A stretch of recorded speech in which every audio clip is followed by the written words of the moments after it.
చేశాడు। ఈ ఘటన రంగారెడ్డి జిల్లా ఫరూక్ నగర్ మండలం దూసకలలో చోటు చేసుకుంది। పోలీసుల సమాచారం మేరకు కేశముని కృష్ణయ్య, చంద్రయ్య ఇద్దరు అన్నదమ్ములు।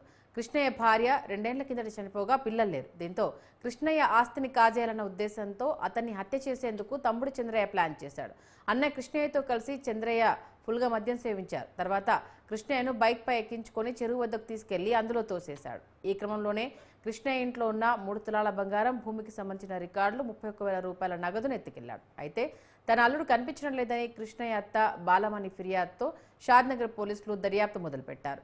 ఈ సమయంలో కృష్ణయ్య డెడ్ బాడీ చెరువులో కనిపించడంతో స్థానికులు పోలీసులకు సమాచారం ఇచ్చారు। చంద్రయ్యపై అనుమానంతో అదుపులోకి తీసుకుని విచారించగా తానే హత్య చేసినట్లుగా ఒప్పుకున్నాడని సిఐ విజయ్ కుమార్ తెలిపారు।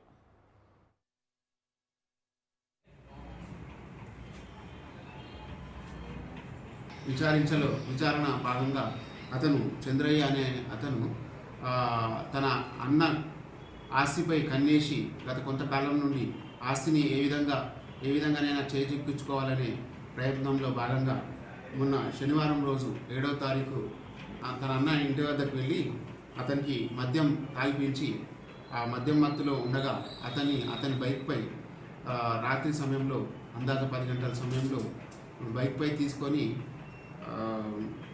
దోసకల్ చెరువు వద్దకు వెళ్ళి అక్కడ తాగిన మత్తులో ఉండగా అతన్ని చెరువులోకి నెట్టేసి చంపేయడం జరిగింది। మరియు ఏం తెలియనట్టు మళ్ళీ బైక్ వాళ్ళ ఇంటి దగ్గర పెట్టేసి అందరితో పాటు వెతకడం చేయడం జరిగింది।